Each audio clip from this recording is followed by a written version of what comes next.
Salam alaikum wa rahmatullahi wa barakatuh. Juste savoir si j'ai du son. Si vous pouvez juste me confirmer.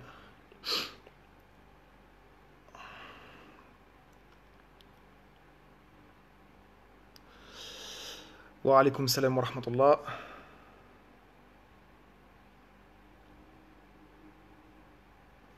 Il y a du son, il y a du son, il y a du son. Alors, désolé parce que j'ai mon écran qui est complètement pété. Ok, merci pour le son.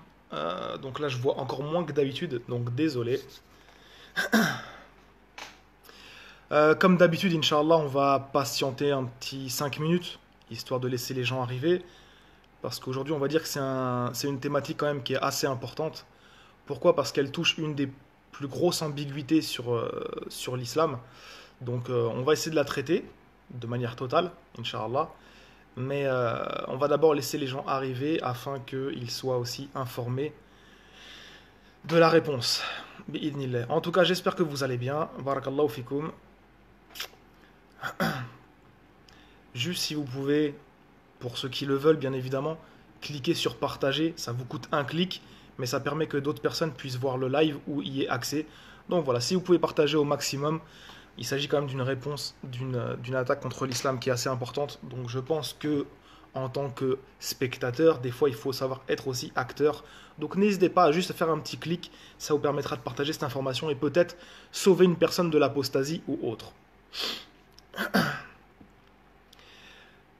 Donc voilà, j'espère que vous allez bien.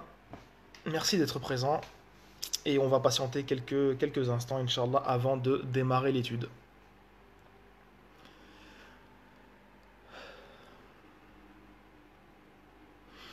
Alors par contre, le problème, c'est que mon écran est vraiment brisé. Donc je sais même pas si je vais pouvoir vous lire. Ça va être très compliqué. Ouais, non, je vais pas y arriver. Donc désolé. C'est pas la peine de m'écrire, c'est pas la peine de me laisser des messages. Parce qu'aujourd'hui, je pourrais pas les voir. Mais c'est pas grave. Aujourd'hui, on est là pour partager un petit peu des petites connaissances avec vous, Inch'Allah. Et donc voilà.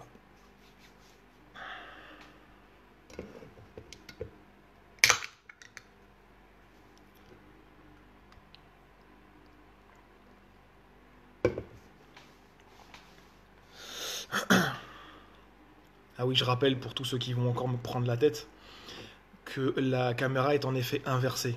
Donc ce qui veut dire que non, je ne bois pas de la main gauche.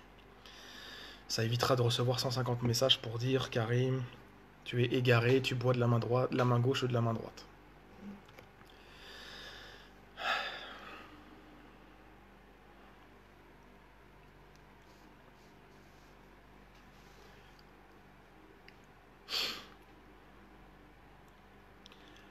Donc pour ceux qui viennent d'arriver, je répète, on va laisser quelques minutes avant de démarrer, Inch'Allah, pour que les gens puissent venir. Et je vous demande de partager un maximum. Pour vous, c'est juste un clic. Partagez en fait le live en direct. Ça permettra à d'autres personnes d'avoir accès à la réponse contre cette grosse ambiguïté contre l'islam, de manière totale et définitive. Comme ça, on n'y revient plus jamais, Inch'Allah.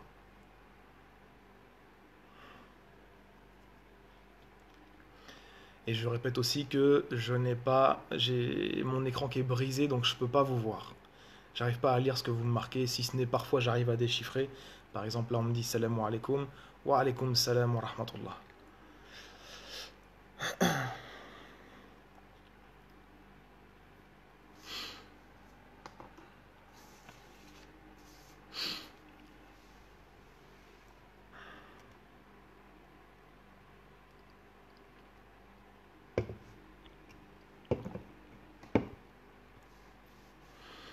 En tout cas, j'espère que vous allez bien, j'espère que vous allez passer des bonnes vacances. La rentrée c'est bientôt, Inch'Allah. Donc pour nous aussi c'est bientôt la rentrée. Donc il y a beaucoup de choses qui vont changer, Inch'Allah, à partir du mois de septembre. Je vais travailler déjà avec beaucoup d'autres réseaux sociaux comme Instagram, Snapchat, etc. Inch'Allah, pour pouvoir étendre le réseau un maximum. Et voilà, Inch'Allah, on va faire de nouvelles choses. On va juste patienter un petit peu, encore une petite dizaine de jours, et puis après on peut reprendre. C'est pour ça que j'ai essayé de faire quelques lives pendant les vacances, histoire de garder un petit rythme et de vous donner deux, trois petites informations supplémentaires sur certains sujets, Inch'Allah. Et donc voilà.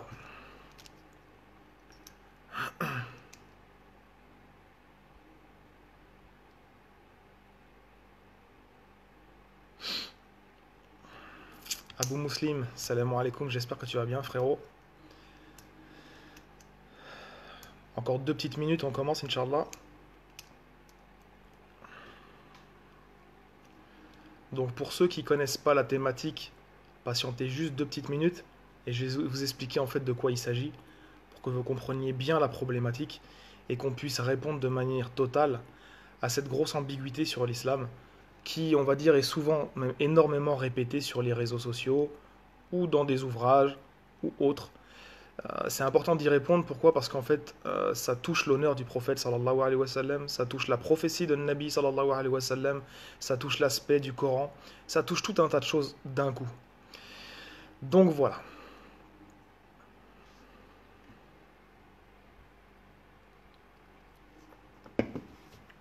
J'arrive.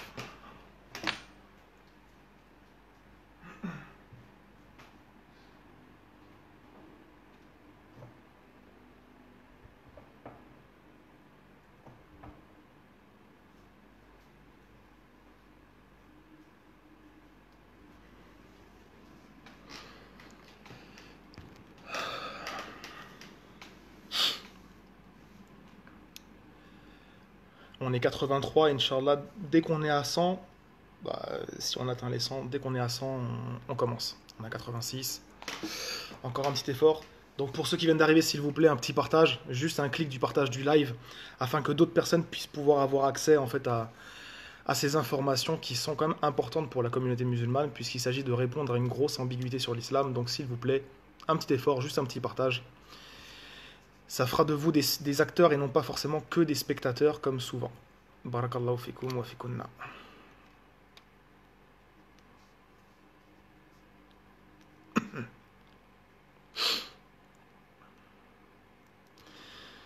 Donc je répète pour ceux qui viennent d'arriver, mon écran il est cassé donc je peux pas vous lire. Donc désolé, pour une fois je pourrais pas répondre à vos questions, je pourrais pas vous lire, je pourrais pas voir ce que vous me marquez, donc c'est pas la peine de m'écrire. Avant de démarrer, je rappelle un petit peu les bienséances à suivre et à garder si possible. Évitez d'arrêter de commenter pour rien, essayez d'écouter, ce serait bien. Pas de JDL dans le chat, ça sert à rien, pas besoin de troll, etc. C'est inutile. Et voilà, ceux qui veulent prendre des notes, ils peuvent. Sinon, voilà, le live restera de toute façon après sur mon Facebook. Je le mettrai sur YouTube comme d'hab, Inch'Allah. Et donc, vous pourrez encore avoir accès aux informations par après, si Dieu le permet. Voilà, sinon. Non, bah c'est tout pour l'instant. Bon, 1 minute, et de toute façon, dans tous les cas, 100 personnes ou pas, on démarre, Inch'Allah.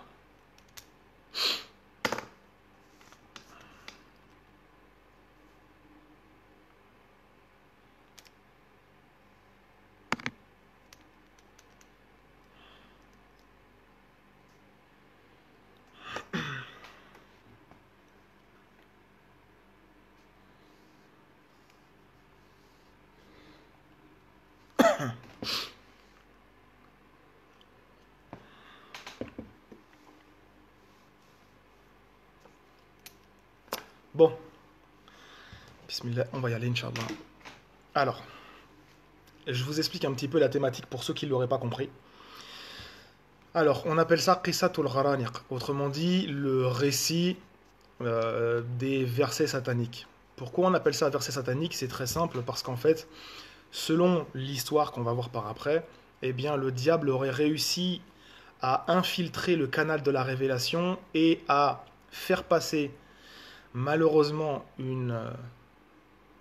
pas une invocation, mais un peu la même chose, une bonne vue des idoles païennes à l'époque mécoise.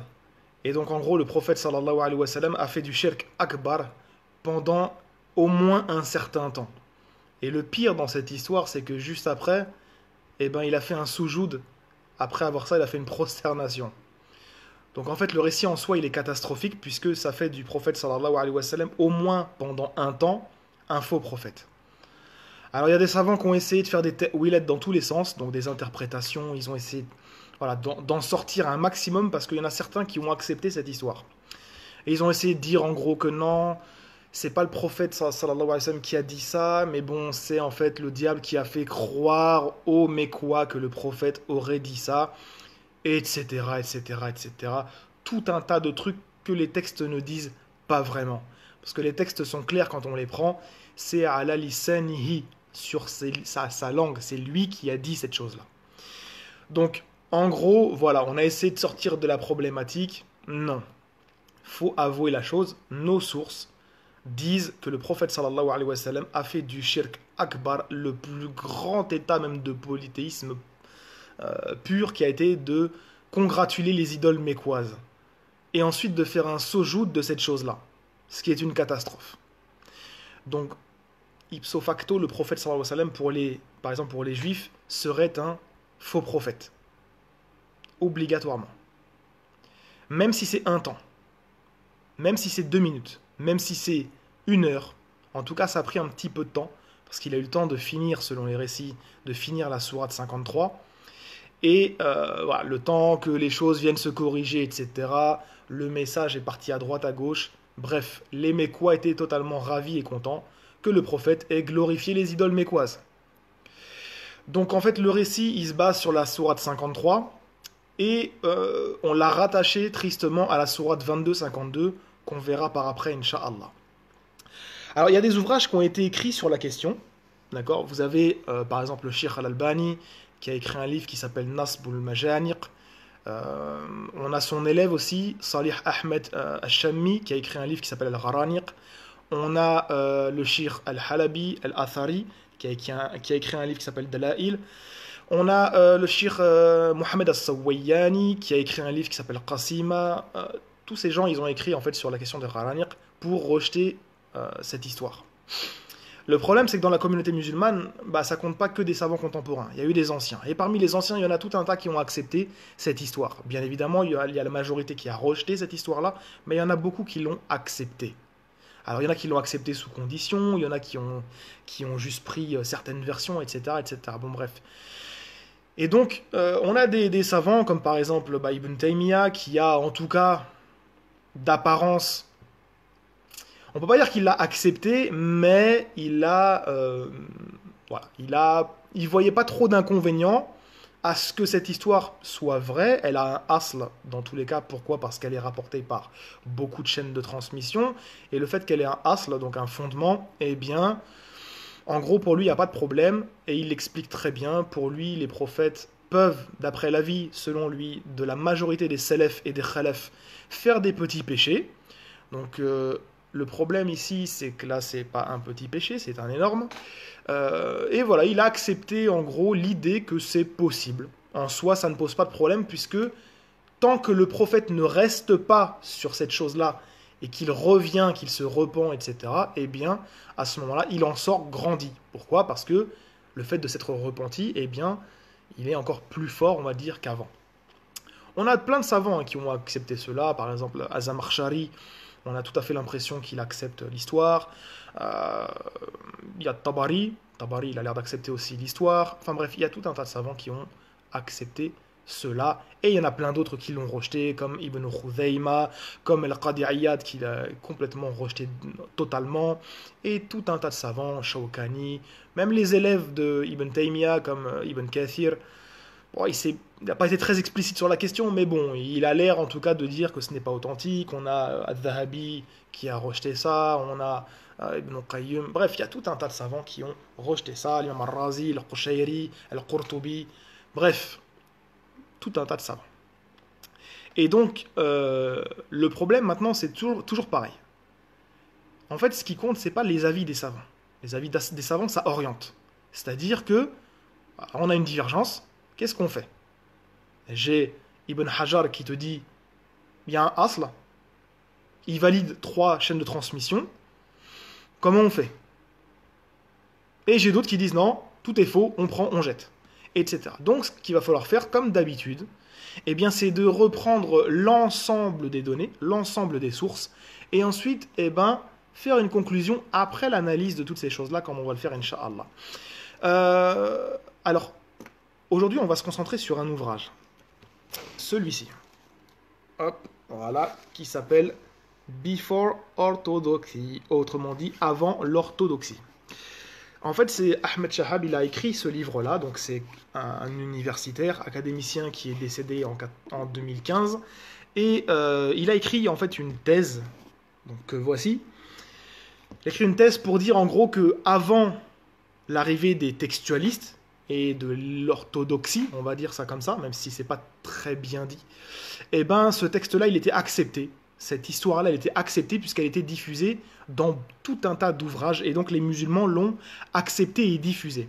Et ce n'est que par après, eh bien, qu'elle a été rejetée. Donc en fait, en gros, il est en train de nous dire qu'à l'époque des Salafs, c'était accepté, et donc c'est une histoire qui était bonne à cette époque-là. Et ce n'est que par après, eh bien, que ça a été rejeté. Donc il a fait 20 ans d'études sur ce truc-là. Pourquoi? Parce que c'était vraiment son sujet favori. À ma connaissance, c'est peut-être le meilleur ouvrage qui a été écrit. Il ramène même des sources qui n'ont pas été rapportées, on va dire même par les savants musulmans dans leur critique, que ce soit le livre de Sheikh al-Albani, etc. Dans celui-là, il y a plus d'informations encore. Peut-être parce que en fait, le fait que la personne ait fait une spécialisation dessus, qu'il a consacré quasiment toutes ses études sur ce point-là, a fait qu'il a pu aller plus loin et réunir tout le matériel. On a dû repasser derrière, on a dû reprendre l'ensemble des données, le patrimoine islamique complet, et à notre connaissance, il n'a pas oublié une seule chaîne de transmission, pas un seul récit dans tout le patrimoine. Donc c'est une étude qui est très sérieuse et qu'il faut prendre en compte. Pourquoi? Tout simplement parce que les non-musulmans, surtout dans le monde anglophone, se servent de ce livre-là pour attaquer l'islam. Voilà pourquoi. Donc je me suis dit, pourquoi ne pas commenter ce livre en direct, faire un truc complet, et voir en gros qu'est-ce qui va rester à la fin de ce livre. D'accord? Parce qu'en fait, c'est simple. Pour moi, déjà, je pars d'un principe clair. Cette histoire-là, j'ai même pas besoin de faire de la science du hadith, j'ai pas besoin de faire toutes les sciences possibles. Je prends ce texte-là et je fais, vous savez, les mariages juifs, qu'est-ce qu'ils font? Quand ils se marient, ils mettent un verre par terre et ils l'éclatent. On est d'accord? Et ils crient Mazel Tov. Nous, on devrait faire la même chose avec ce genre de récit. Tu le prends, tu le mets par terre, tu lui fais un écrasement de tête et tu dis Alhamdulillah. Pourquoi? Sourate 1781, la vérité est venue et l'erreur a disparu, car le mensonge ou l'erreur est destiné à disparaître. Ce genre de récit, tu le prends, tu l'écrabouilles et tu le jettes. Quel que soit le savant qui a pu essayer de défendre cela, on ne prend pas en compte ces histoires. Pourquoi? Parce que indirectement, tu es en train d'accuser le Nabi sallallahu alayhi wa sallam d'avoir été influencé par le diable, d'avoir dit des paroles qu'Allah n'a pas dites, etc., etc. Et donc tu contredis le Coran de plein fouet. Tu n'as pas besoin de faire de la science du hadith pour pouvoir rejeter cela. Le Coran suffit de lui-même et à lui seul pour pouvoir réfuter cette chose-là. Allah, dans la sourate Al-Haqqa, qu'est-ce qu'il dit? Il dit qu'en gros, si le prophète sallallahu alayhi wa sallam avait dit une parole que Allah n'avait pas dite, il lui aurait tranché la horte. Pas forcément lui, mais il y aurait eu une conséquence, une cause qui aurait fait que le prophète serait mort. C'est exactement le même récit qu'on trouve dans la Torah, dans le Deutéronome chapitre 18, le verset 18 à 20 et 20 à 22, où en fait le prophète qui aurait dit une chose que Allah, l'Éternel, n'a pas dit, eh bien il serait mort. C'est la même chose. Donc ici, le fait que le Nabi sallallahu alayhi wa sallam vienne dire une parole que Allah n'a pas dit, eh bien il y aurait eu un gros problème. Admettons même, voilà, c'est quelque chose qui n'est pas volontaire. Parce que c'est ce que les gens vont répondre. Oui, mais c'était pas volontaire, c'est le diable qui a fait ça. Super. Mais le Coran, dans la sourate 15, verset 42, te dit que le diable n'aura de l'autorité que sur ceux qui vont le suivre. Mais comment est-ce que le diable aurait-il pu avoir de l'autorité sur Nabi sallallahu alayhi wa sallam? Ça ne marche pas. Et on peut contredire avec au moins une trentaine, quarantaine de versets du Coran toutes ces histoires-là. On n'a pas besoin de prendre cette chose-là. On sait que c'est une fausseté de base. Parce que je ne sais pas si vous avez en fait vraiment compris l'histoire, mais je vous la résume. En gros, le diable a réussi à faire comme un rugbyman. Il a réussi à passer entre tout le monde, tous les anges qui étaient là, qui protègent Nabi sallallahu alayhi wa sallam, qui protègent la révélation, et il a réussi à faire un touchdown. Il arrive à mettre sur la langue du prophète sallallahu alayhi wa sallam un verset qui parle d'idolâtrie et qui congratule les idoles mécoises. Bravo. Mashallah l'histoire. Et alors, je vous raconte pas les détails dans certaines versions, où on nous dit que le diable a pris l'apparence de Djibril, et donc le prophète sallallahu alayhi wa sallam, il n'y a vu que du feu, il croyait que c'était Djibril qui était en train de lui faire la révélation, etc. Bref, tout un tas de catastrophes. Et le prophète sallallahu alayhi wa sallam, dans certaines versions, déclare même qu'il a fabriqué une chose qu'Allah n'a pas dite. Donc c'est pour ça que je vous dis que ce genre de récit, c'est une catastrophe. C'est pour ça que les non-musulmans, en fait, se frottent les mains et ils attaquent l'islam avec ça. Bah oui, c'est normal quand on a des choses comme ça dans son patrimoine. Qu'est-ce que vous voulez défendre? Comment vous voulez défendre ça? Et les savants qui ont essayé de faire de l'acceptation, mais c'est une catastrophe. Quelle que soit la version qu'ils ont essayé de prendre, quelles que soient même les interprétations qu'ils ont essayé de donner, c'est une catastrophe au final. Donc voilà. Pourquoi est-ce qu'on va s'attarder sur ce livre-là qui, en fait, retrace l'ensemble des sources? Alors, l'avantage que j'ai, c'est que, en fait, en gros, d'habitude, voilà, on sort les chaînes de transmission, de tête, etc. C'est un peu chiant. Pas chiant, mais disons que voilà, ça prend du temps, etc. L'avantage, c'est que là, il a rapporté l'ensemble des choses à l'intérieur de l'ouvrage. Donc, ça va être très simple. On va prendre le récit, on va citer la chaîne de transmission qui est dedans, et ensuite, on va discuter de toutes ces sources qu'on a à l'intérieur de ce livre. Alors, on va déjà être clair sur une chose, c'est qu'à l'intérieur de ce livre, et donc qui couvre l'ensemble des sources islamiques, il n'y a pas de hadith du prophète sallallahu alayhi wa sallam de manière marfoua. Ça ne remonte pas à lui. Ça, c'est le premier point. Deuxièmement, tous les récits sont des marasil. Marasil, pluriel de récits mursal. Autrement dit, ce sont la génération de gens qui sont venus après les compagnons et qui ont en gros rapporté des choses directement du prophète sallallahu alayhi wa sallam sans donner le maillon final. Donc il manque un maillon à chaque fois en fait entre le prophète et ceux qui vont ramener l'histoire. Donc déjà ça pose un certain problème. On sait que voilà, sur les récits, sur les marasil, il y a eu plusieurs avis qui ont été donnés, mais là ça ne rentre pas en ligne de compte ici. C'est pour ça que les savants comme le Sheikh al-Albani, le Sheikh al-Halabi, le Sheikh al-Sawayani, etc., eh ben, ils ont rejeté l'histoire de base. Pourquoi? Parce qu'en fait c'est que des récits qui sont des récits mursal. Donc déjà, l'histoire de base, pour eux, tous les récits, hop, ils les ont enlevés. Pourquoi? Parce que, en fait, ce sont des récits qui sont de base inauthentiques. En fait, c'est ça le problème. Les récits de base sont des récits qui sont inauthentiques. Sauf que après, voilà, on a des paroles comme celle d'Ibn Hajar dans Fath al-Bari, au tome 8, qui nous dit en gros, eh bien que il y a 3 chaînes de transmission qui remplissent les conditions des Sahihayn. Et en gros, elles sont acceptées. Mais ça reste des récits mursal. Au final, malgré tout, ça reste des récits mursal. Donc, dans tous les cas, même si on essaie d'authentifier ces 3 récits, d'ailleurs, il y en a un 4e que moi j'ajoute, on va le voir après, Inch'Allah, eh bien, au final, ça ne change pas grand-chose.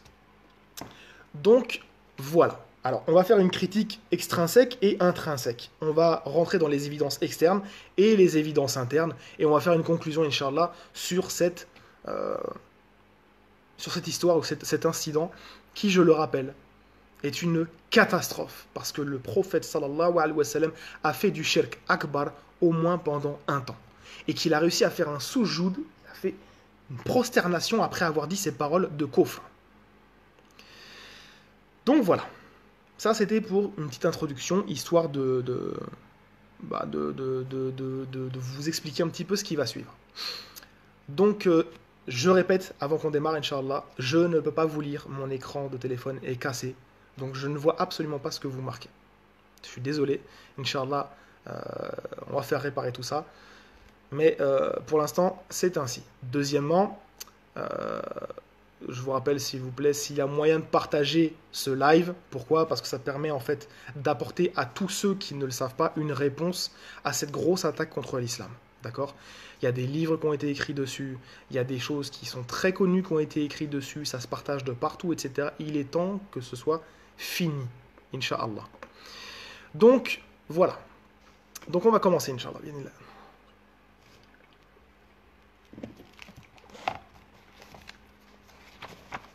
Alors, en gros, la thèse de l'auteur, c'est de dire, en fait, il y a deux points. C'est de dire que avant l'arrivée des spécialistes du hadith, cette histoire, elle était répandue partout dans les livres musulmans. Ce qui n'est pas faux en soi. Et donc, c'est que la communauté musulmane l'a accepté. Ensuite, le deuxième point, c'est de dire, en gros, que c'est ce qu'on appelle le critère d'embarras. Autrement dit, les musulmans n'ont pas pu inventer ça contre leur prophète. D'accord? Pourquoi? Parce qu'ils le respectent, etc. Donc comment est-ce qu'ils pourraient inventer une chose comme ça si c'est faux?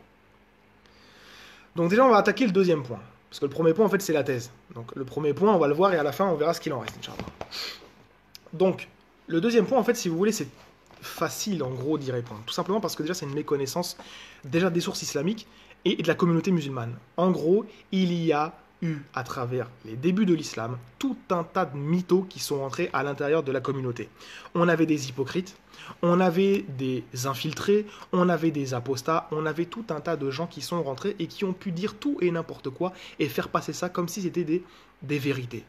Est-ce que le fait qu'une chose soit dans un patrimoine fait forcément de cela une vérité? Bien évidemment que non. Et j'aime bien répéter cet exemple, alors pardon, ça fait mal aux oreilles, mais j'aime bien répéter cet exemple, pourquoi? Parce que les chrétiens, souvent, en fait, c'est eux qui... C'est pas les autres, hein. En fait, c'est les chrétiens qui attaquent toujours ce point-là des versets sataniques. Et donc, en gros, si le fait qu'une parole soit rapportée par une communauté, et que, dans ce cas-là, ce serait une vérité, et qu'on ne peut pas dire qu'ils auraient menti sur leur prophète, pourquoi? Parce qu'ils le respectent, etc. Si on prend Épiphane de Salamine, donc, qui est un père de l'Église du IVe siècle, si on le prend lui, eh bien, on va dans son livre Le Panarion, qui est un livre d'hérésie, donc ça retrace tout un tas d'hérésies chez les chrétiens, et dans son chapitre 26, eh bien, il rapporte une histoire assez étrange, on va dire, à propos de Jésus. En fait, il nous rapporte l'histoire que Jésus, il y a des gens, des chrétiens, en tout cas des gens qui se disent chrétiens, qui rapportent que Jésus, en fait, a pris Marie de Magdala et l'a emmenée sur une montagne. Et lorsqu'il l'a emmenée, il s'est passé en fait un truc bizarre, très bizarre. C'est-à-dire qu'il l'a prise, il l'a emmenée sur une montagne, et il a extrait de lui-même, donc il a fait un miracle, il a sorti de lui-même une femme, avec qui il a copulé devant elle. Une fois qu'il arrive à la fin, il va se retirer, il va éjaculer dans sa main, et il va boire son propre sperme, autrement dit sa propre semence. Il va se retourner vers Marie, et il va lui dire, si tu veux avoir la vie éternelle, tu dois faire cela. Bon appétit, bien sûr. Alors, le problème, en fait, si vous voulez, de cette histoire-là, c'est que, outre le fait que c'est une invention et que c'est un mensonge, spécialement pour faire dire aux femmes d'accomplir certains actes dans la petite communauté hérétique qu'il y avait, etc. C'était des choses sexuelles, et voilà, il fallait expliquer aux femmes quoi faire pour avoir la vie éternelle. Outre cela, mais voilà, on voit qu'il y a des gens qui ont inventé des choses sur leur prophète pour arriver à certaines fins. Donc c'est un argument qui ne vaut rien. Le fait de dire que voilà, une communauté ne peut pas avoir inventé des choses. Bien sûr que si. Et on a tout ça, que ce soit dans le judaïsme, dans le christianisme ou l'islam. Il y a tout un tas de personnes qui ont inventé des contes, des légendes, des histoires contre le Nabi sallallahu alayhi wa sallam, contre ci et contre ça. C'est quelque chose qui est tout à fait connu. Donc ce deuxième point, il n'a aucun fondement. Maintenant, on va venir au premier point. Le premier point, donc, c'est la thèse globale de l'auteur. La thèse de l'auteur, en fait, si vous voulez, comme je vous l'ai dit, c'est de dire qu'avant qu'il y ait les muhaddithin et les muhaqqiqin, les vérificateurs, on va dire, des traditions, eh bien, ces traditions, elles étaient diffusées au sein de la communauté musulmane. Alors, ce qu'on va faire, c'est qu'on va reprendre son ouvrage et on va s'arrêter à chaque fois qu'il cite un récit avec une chaîne de transmission, Inch'Allah, et on va essayer d'en faire une étude critique globale. Comme ça, après, comme je vous l'ai dit, Inch'Allah, le but c'est de ne plus y revenir et que même pour vous, vous ayez toutes les sources disponibles sur ce sujet, ainsi que toute la critique qui va avec, Inch'Allah. Donc je vous demande 2 petites secondes et on va démarrer.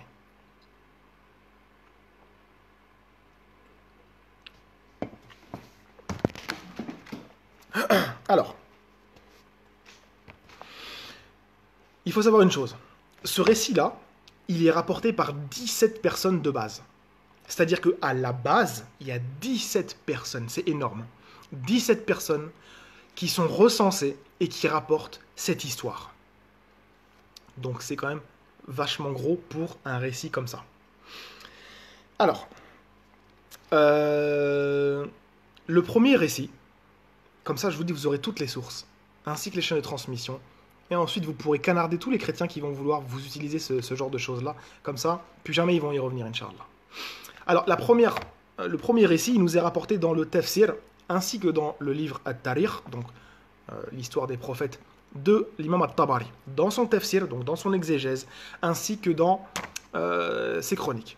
Donc, la chaîne de transmission, c'est une chaîne de transmission qui est même très connue chez l'imam At-Tabari, parce que juste dans son Tarikh, donc dans ses chroniques, elle apparaît environ 350 fois.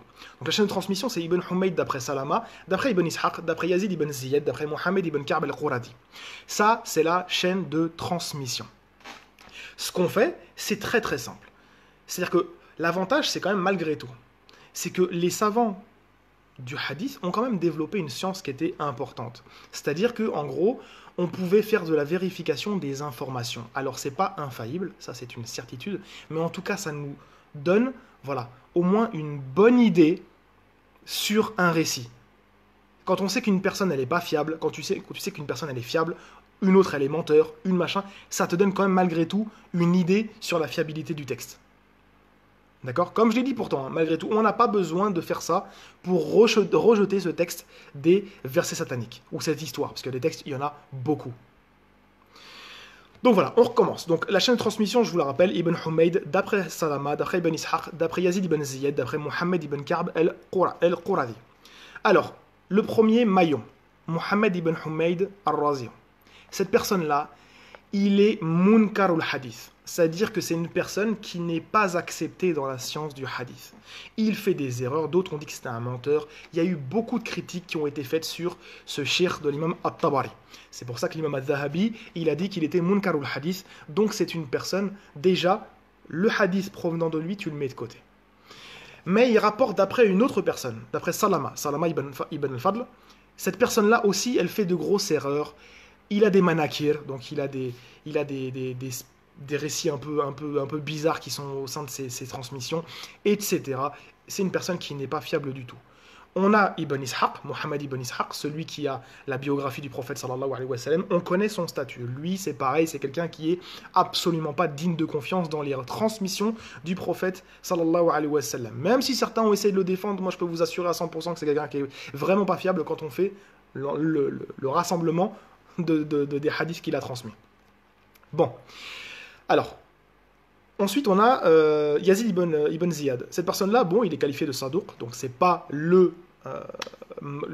plus haut degré de fiabilité, mais bon, voilà, il est qualifié de sadouk. On ne connaît pas grand-chose de lui, et il rapporte très peu de hadiths, d'après Mohammed ibn Ka'b al-Quradi, comme c'est ici. Cette chaîne de transmission, elle n'est vraiment pas authentique. Et en plus de ça, on a Mohammed ibn Humayd, donc le premier maillon, on ne sait même pas s'il a rencontré Salama. Il y a des critiques anciennes qui disent qu'il n'a pas rencontré Salama et qu'il a eu accès plutôt à son recueil, un livre de lui. Donc ça, c'est encore pire. Si vous amassez l'ensemble des données qu'on peut dire sur cette critique de cette chaîne de transmission, vous prenez le récit et vous le jetez à la poubelle. Ça, c'était le premier point. Donc, première chaîne de transmission, c'est ce récit-là. Tafsir al-Tabari, Tarikh al-Tabari, tu prends, tu mets de côté. Ensuite, on a un deuxième texte qui nous est rapporté. Alors, ce texte-là, il est pareil chez Tabari, donc dans son tafsir et dans son tarikh. La même chose.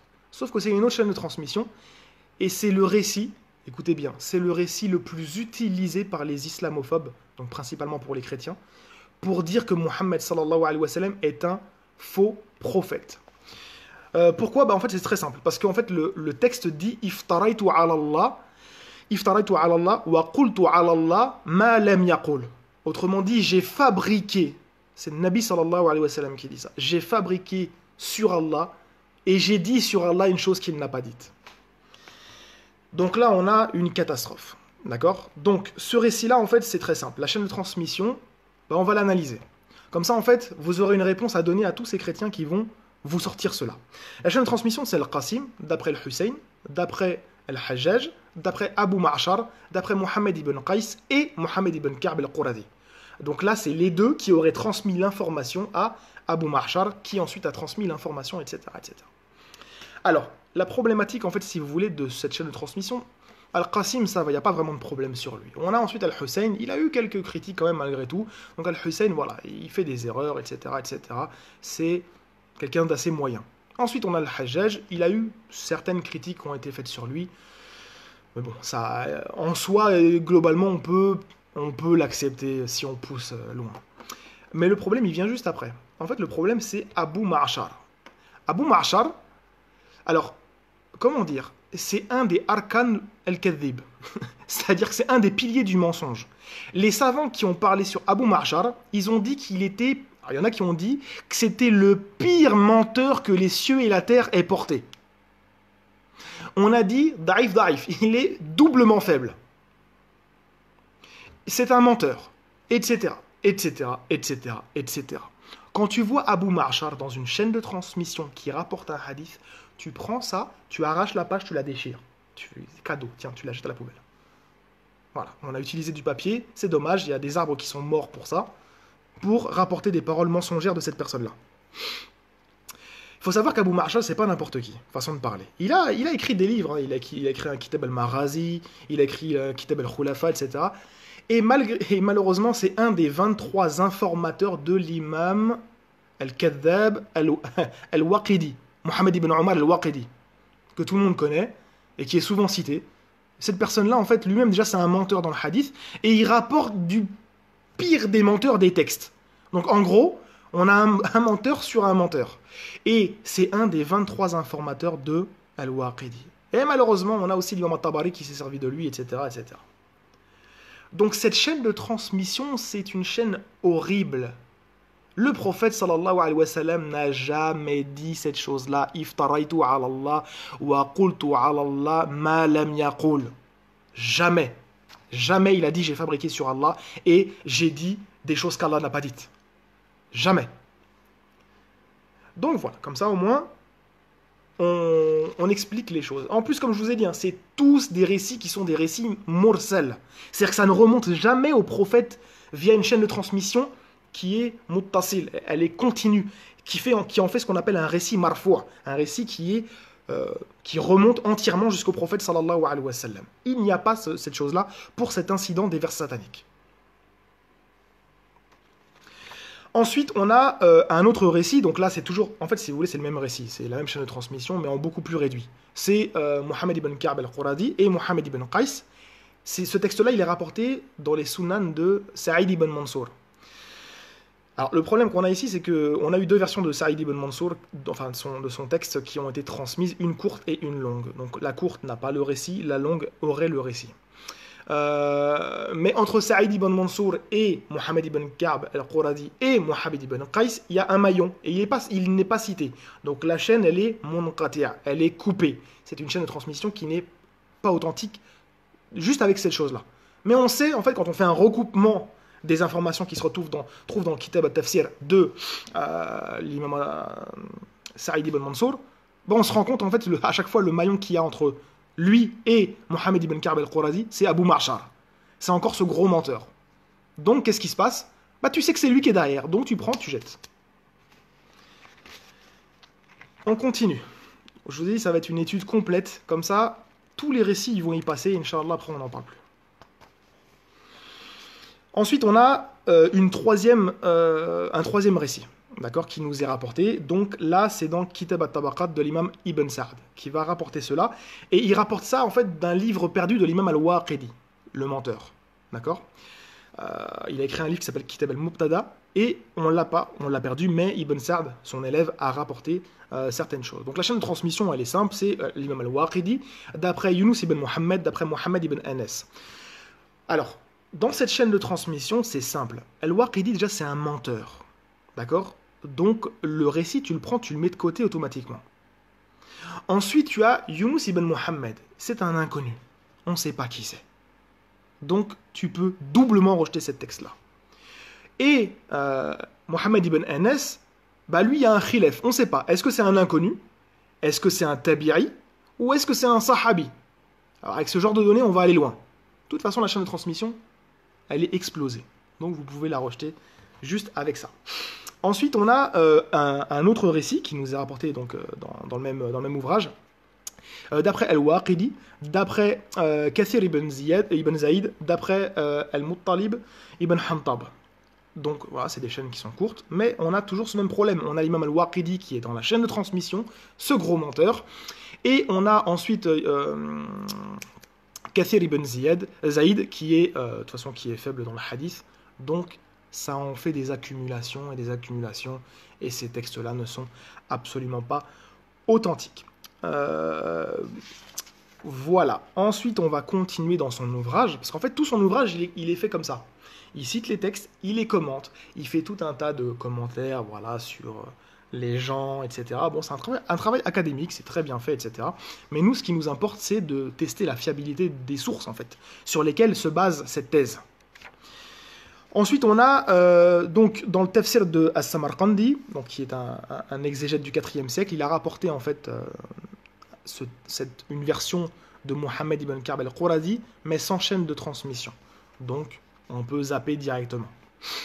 Ensuite, on a toujours d'après Muhammad ibn Ka'b al-Quradi, dans le tafsir de Ibn Abi Hatim, qui a été rapporté par Suyuti dans Dur al-Mansour, mais il n'y a pas de chaîne de transmission. On a aussi dans le tafsir de Abu Shaykh al-Isbahani, encore un texte d'après Muhammad ibn Ka'b al-Quradi, mais sans chaîne de transmission. Donc, on peut passer. Ensuite, on a Kitab al-Maghazi de Yunus ibn Bukayr, qui va en gros nous rapporter en fait encore une chaîne de transmission sur ces événements. Donc la chaîne de transmission c'est Al-Utaridi, donc Ahmed ibn Abdul Jabbar Al-Utaridi, d'après Yunus ibn Bukayr, d'après Mohammed ibn Ishaq. C'est une chaîne de transmission qui est assez connue dans la question de la Sira. Alors, bon, outre Mohammed ibn Ishaq, dont on connaît le statut qui n'est déjà pas fiable en soi, on a Yunus ibn Bukayr, beaucoup de savants ont dit qu'il était faible, et on a Ahmed ibn Abdul Jabbar Al-Utaridi qui est faible dans le hadith. Alors, on dit que quand il rapporte d'après Yunus ibn Bukayr de la Sira, ça passe, mais quand c'est des histoires à dormir debout comme ça, non. Car on a un faible qui rapporte d'une personne dont beaucoup ont dit qu'il était faible, qui rapporte d'une personne qui n'est pas fiable. Ah bah c'est génial. On va aller loin avec ce genre de chaîne de transmission. De toute façon, les savants, ils ont déjà rejeté ces choses-là. D'accord? C'est des textes qui ne sont pas fiables. Ça a déjà été rejeté. On va continuer, Inch'Allah. Alors, on a une autre chaîne de transmission de ce texte-là, sur la question des vers sataniques, donc qui nous est rapportée par l'imam al-Tabarani dans Al-Mu'ajam al-Kabir. C'est aussi rapporté par Al-Bayhaqi et par Abu Nu'aym et Al-Haythami, qui rejettent d'ailleurs au passage ce texte. C'est un muhaddith, il rapporte l'histoire, il la rejette. Alors, la chaîne de transmission, en fait, celle-là aussi, c'est une chaîne qu'on connaît, qui est Muhammad ibn Amr, d'après Amr ibn Khalid, d'après Abdullah ibn Lahi'a, d'après Abu al-Aswad, d'après Urwa. Alors, le problème de cette chaîne de transmission-là, en fait, si vous voulez, c'est principalement, outre le fait que le premier maillon, en fait, il est inconnu, Muhammad ibn Amr, c'est un majhoul, c'est un inconnu, on a dedans Abdullah ibn Lahi'a. Et en fait, lui, il lui est arrivé une catastrophe dans sa vie, vers l'an 70. En gros, sa bibliothèque, elle a cramé. Sa maison et sa bibliothèque, elles ont cramé. Donc, en gros, c'était quelqu'un qui connaissait les hadiths, mais via les écrits. C'était pas quelqu'un qui mémorisait de tête. Donc, ce qui fait qu'après, les chaînes de transmission, les récits, etc., ils mélangeaient, etc. Les savants ont dit stop. Après cela, on prend plus de lui. D'accord? Pourquoi? Parce qu'il est devenu faible. Il est devenu inauthentique. Dans la science du hadith, etc., on ne le prend pas. Mais par contre, il y a des savants qui ont dit aussi, malgré tout, qu'il était déjà faible avant. Donc il est faible avant, il est faible après cet événement-là. Donc voilà. Au final, cette chaîne de transmission, outre un inconnu, eh bien, il y a quelqu'un qui est inauthentique dans la science du hadith. Euh, Ensuite, on a donc l'imam al-Tabarani dont on rapporte en fait un autre récit. C'est chez l'imam al-Mutawwi'i en fait qui va rapporter ce texte-là de l'imam al-Tabarani. Euh, voilà, donc c'est un récit que je vais vous citer rapidement. Donc c'est Abu al-Abbas d'après Abu al-Qasim, donc al-Tabarani. Donc en gros, si vous voulez, c'est simple. L'auteur a ramené le texte qu'on a vu juste avant. Et dans la chaîne de transmission, il y a même l'imam al-Tabarani, celui qui avait justement ramené l'histoire d'avant. Pourquoi ? Parce qu'en fait, il vient après lui. Donc après Tabarani, la chaîne continue puisqu'il y a des maillons, des gens qui s'ajoutent au fil du temps. Et donc on a un des élèves de Tabarani et qui est le professeur de celui qui va rapporter l'information. Généralement, c'est assez clair et assez simple. Donc c'est la même chaîne de transmission avec deux maillons en plus, qui sont des maillons qui sont fiables, hein, l'imam al-Tabarani et autres, ils sont fiables. Mais c'est toujours les mêmes problématiques qui sont en amont. On a toujours ce Mohammed ibn Amr qui est inconnu. Et en plus de ça, là, l'auteur, il a un petit peu, voilà, il a un peu senti qu'il y avait un problème. Et ce qu'il a fait, c'est qu'il a retiré deux maillons. Il a retiré Abul Aswad et il a retiré Ibn Lahi'a, Abdullah ibn Lahi'a, celui qui a eu l'incendie dont je viens de vous parler. Il a retiré ça de la chaîne de transmission. Donc, ce qui fait qu'on a, outre le fait que c'est un récit qui est mursal, on a un récit qui est mu'dal. Il y a deux transmetteurs d'affilée qui manquent dans la chaîne de transmission. Donc c'est inauthentique, forcément. Sans compter l'inconnu, et sans compter que c'est un récit qui est mursal de base. Donc là, c'est une catastrophe. Alors, ensuite, on va continuer. Tac, tac, tac, tac, tac. Alors, désolé, c'est un peu technique, il y a beaucoup de récits, beaucoup de transmetteurs, beaucoup de chaînes de transmission, beaucoup de critiques, mais c'est comme ça que ça marche chez nous. C'est-à-dire que les non-musulmans doivent comprendre ça. Quand tu viens avec une source, nous, on va faire comme un Rubik's Cube. On va la retourner dans tous les sens pour la critiquer. S'il passe la critique, bah ton récit il sera accepté. Mais tant qu'on n'a pas fait une étude complète dessus, et c'est pas parce qu'une personne va dire c'est bon ou c'est pas bon qu'on peut pas revenir dessus et dire non, t'as dit c'était pas bon, mais en fait c'est bon. Ou inversement, t'as dit que c'était bon, mais en fait c'est pas bon. D'accord ? Il faut aller au bout de la critique pour pouvoir bien donner un statut sur un texte. Donc voilà, on a beaucoup de textes qui disent cela. Et pour l'instant, donc on en a quand même déjà traité pas mal. Je crois on est à combien là ? On est à tac, tac, tac, tac, tac. On est à 13, là on atteint le 14e récit. Et pour l'instant, ils sont tous inauthentiques. Et grandement inauthentiques en plus. Ensuite, alors, on a l'imam al-Bayhaqi qui va nous rapporter dans son livre Ad-Dalaïl an-Nubuwa une chaîne de transmission. Donc c'est Mohammed ibn al-Hussein, d'après Mohammed ibn Abdillah, d'après al-Qasim. D'après Ismaïl, donc ça c'est le cheikh de l'imam al-Bukhari, Ismaïl ibn Abdullah ibn Abdillah ibn Uwais, d'après Ismaïl ibn Ibrahim, d'après Moussa ibn Uqba. Donc, cette chaîne de transmission-là, maintenant on va passer au récit d'après Moussa ibn Uqba. Alors, bon, Moussa ibn Uqba, en fait, il a deux élèves principaux qui ont transmis sa sira, donc la biographie du prophète sallallahu alayhi wa sallam, et les marazis, donc la question des batailles, etc. Ces deux élèves principaux, son neveu, Ismaïl ibn Ibrahim, et on a Mohammed ibn Fulayh, qui a aussi transmis ça d'après Moussa ibn Uqba. Le problème majeur, c'est que, comme on l'a dit, on n'a que des récits qui sont des récits mursal ici. Et les marasil de Moussa ibn Uqba, dans la science du hadith, sont considérés comme da'ifun jiddan, très faibles. C'est-à-dire, quand tu as un mursal de lui, c'est très faible de base. De base. Donc déjà, c'est même pas un récit qui est inauthentique. Sans compter qu'à l'intérieur de la chaîne de transmission, on a Ismaïl ibn Abdillah ibn Uwais, le cheikh de l'imam al-Bukhari, un des shuyukh, qui lui a eu de gros problèmes. Il y a très peu de personnes qui ont dit qu'il était sadouk, donc il était, voilà, mais qui faisait des erreurs. Mais sinon, il est accusé de voler des hadiths, il est accusé d'inventer des hadiths, il est accusé d'être un menteur, etc., etc., etc. Donc en gros, on a ici, encore une fois, un maillon qui est très problématique, sans parler du cas de Moussa ibn Uqba qu'on vient de voir. Encore une fois, on a un gros problème. Ensuite, on a dans le tafsir de Ibn Kathir, qui cite en fait le tafsir de Ibn Abi Hatim, il va citer une chaîne de transmission.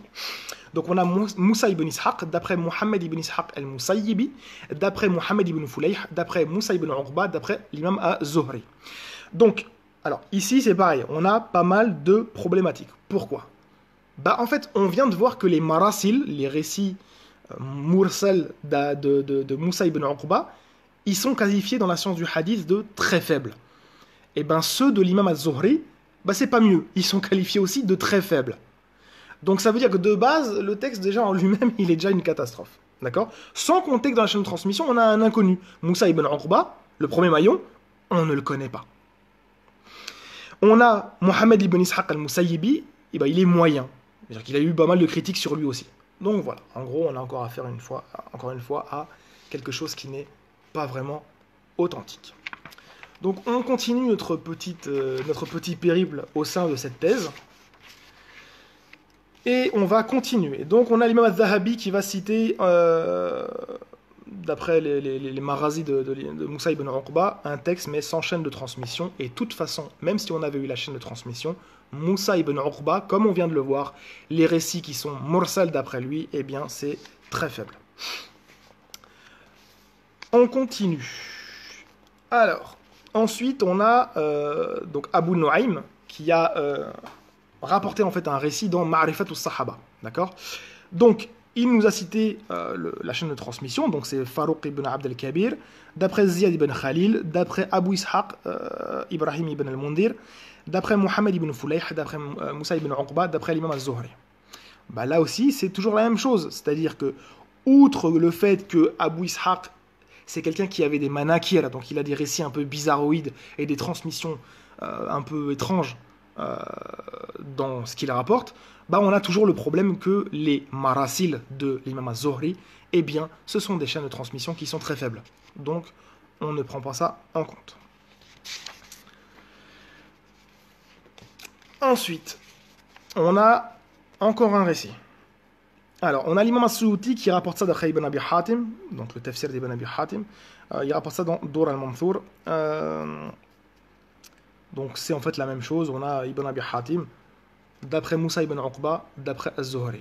Mais entre Moussa ibn Uqba et Ibn Abi Hatim, il y a un maillon qui manque. En fait, il n'est pas cité le maillon. Donc la chaîne elle est munqati', elle est coupée, donc déjà c'est pas authentique. Plus le fait que ce soit un récit, encore une fois, mursal, d'après az-Zuhri, c'est un récit qui est très faible. Sans compter qu'il manque quelqu'un dans la chaîne de transmission.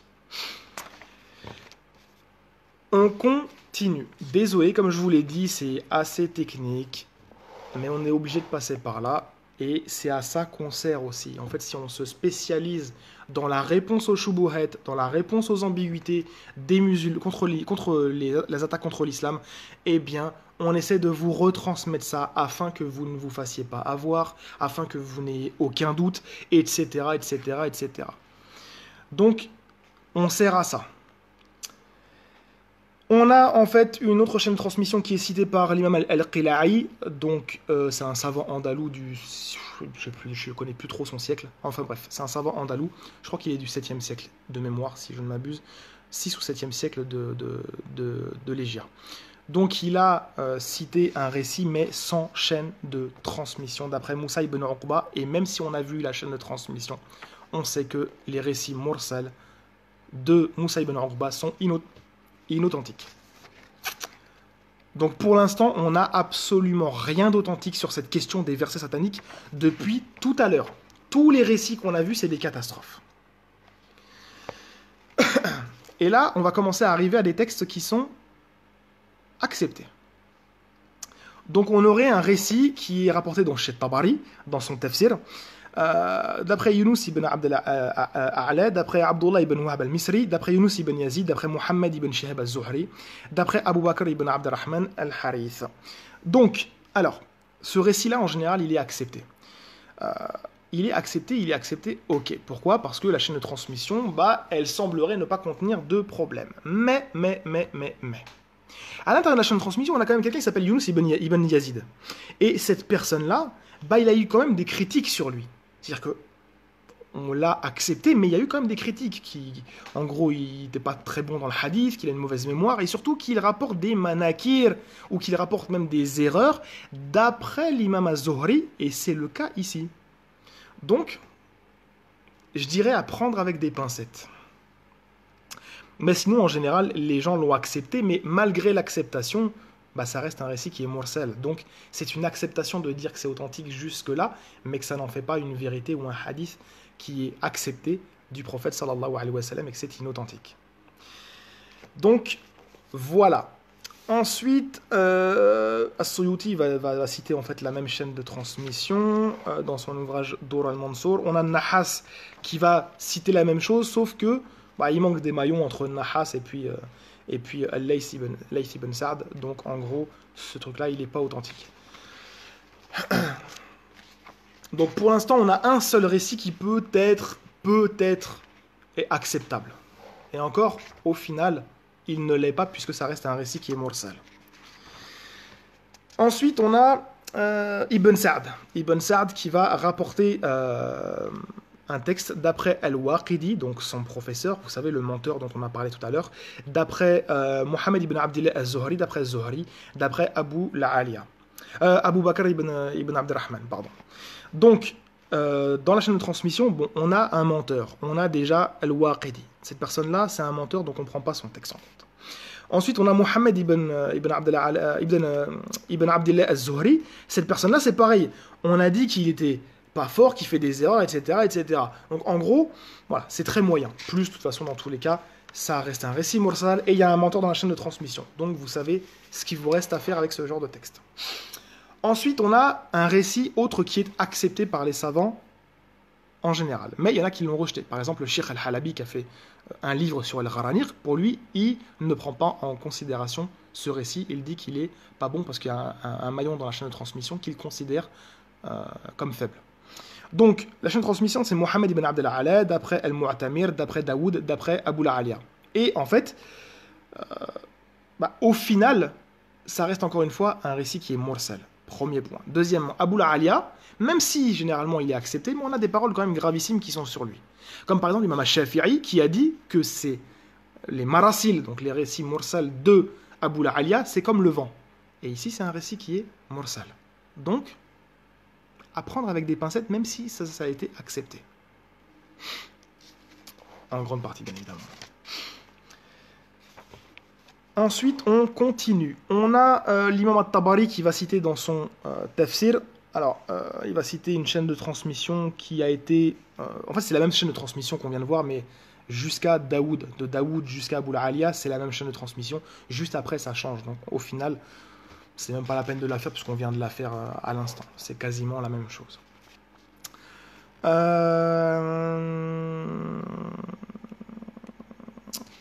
Il n'y a pas d'isnad en fait. Même, bon, on a encore Suyuti qui rapporte un récit mais sans chaîne de transmission, donc c'est pas la peine de le faire.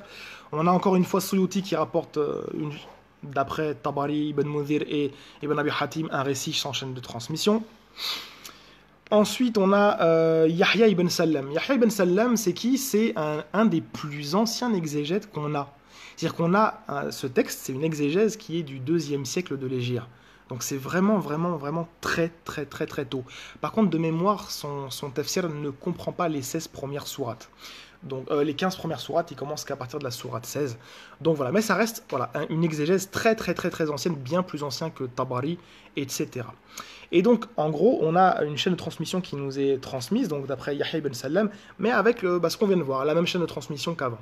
D'accord? Donc, on a les mêmes problématiques. Donc, ça ne sert à rien de les refaire.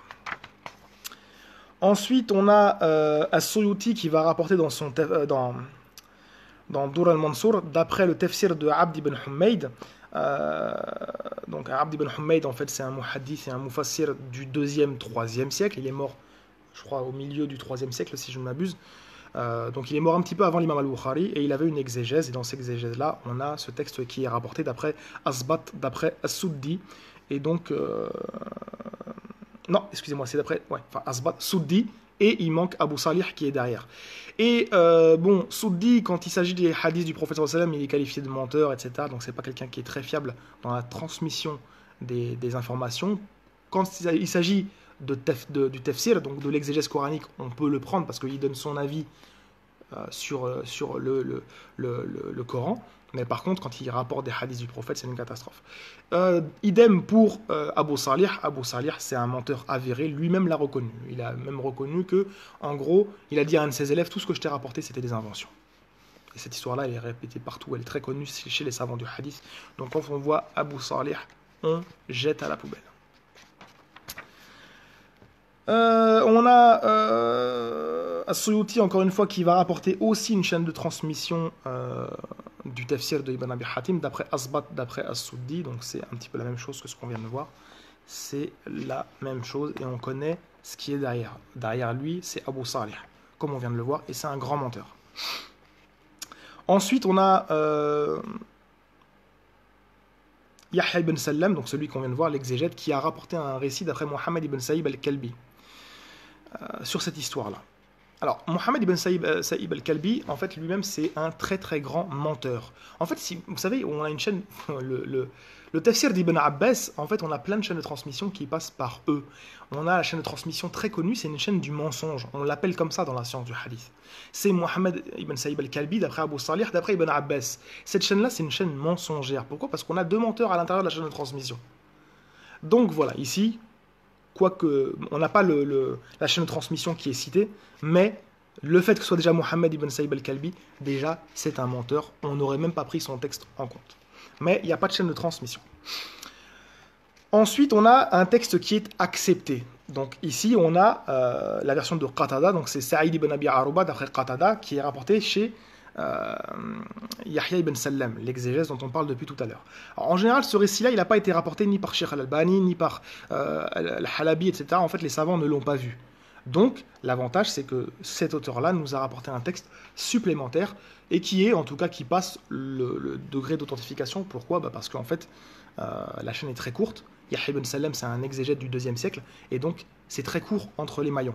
Mais dans tous les cas, ça reste un récit qui est mursal, donc ça pose dans tous les cas un gros problème d'authenticité au final.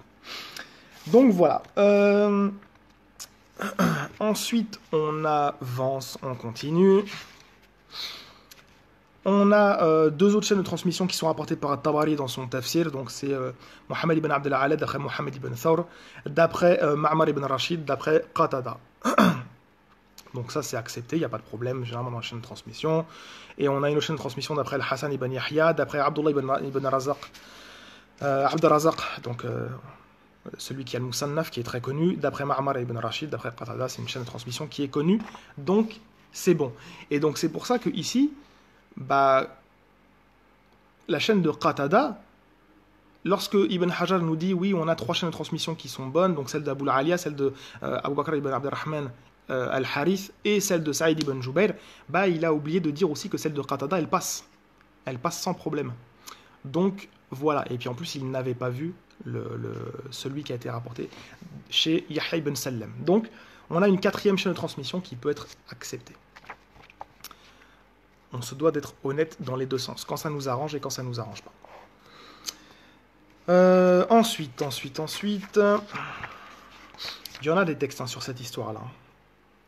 Depuis tout à l'heure, là, ça en fait déjà pas mal. On est à la quasiment, donc là on arrive au 27e récit.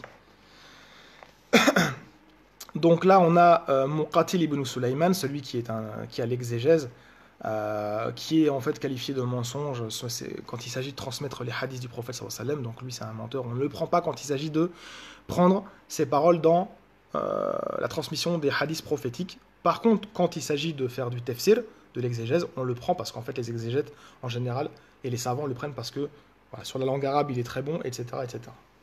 Donc voilà, mais il n'y a pas vraiment de chaîne de transmission parce que là en fait il donne son avis à lui. Donc dans tout ce qui nous a rapporté de Muqatil, il y a 4 récits, il n'y a pas de chaîne de transmission. Pourquoi? Parce que c'est son avis à lui, il rapporte directement l'histoire.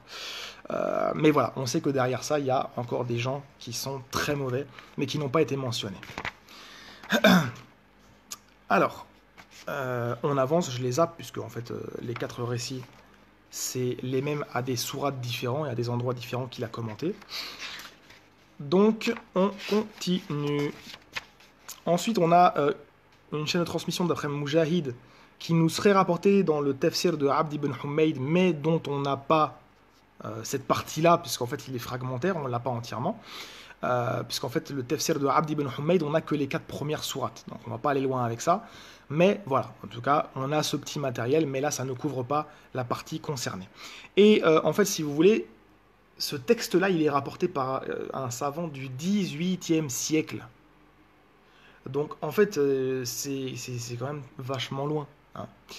Donc voilà, de toute façon dans la chaîne de transmission il manque un maillon entre Abd ibn Humayd et Mujahid. La chaîne elle est munqati', elle est coupée, donc c'est même pas authentique. Donc on prend et on rejette. Ensuite on a l'imam al-Wahidi dans Asbab al-Nuzul qui cite ça, mais il n'y a pas de chaîne de transmission. Donc on prend, on met de côté. On a Tha'labi dans son tafsir qui va citer un récit sans chaîne de transmission. C'est pareil. Ensuite on a l'imam al-Tabari dans son tafsir qui va citer une chaîne de transmission d'après Al-Hussein ibn al-Farraj, d'après Abu Mu'adh Al-Fadl, d'après Ubayd ibn Sulayman, d'après Ad-Dahhak. Alors, le problème de cette chaîne de transmission-là, en fait, c'est que l'imam At-Tabari, à chaque fois, en fait, cette chaîne de transmission-là, elle est répétée pratiquement 700 fois dans son œuvre. Donc c'est énorme. D'accord? C'est assez énorme.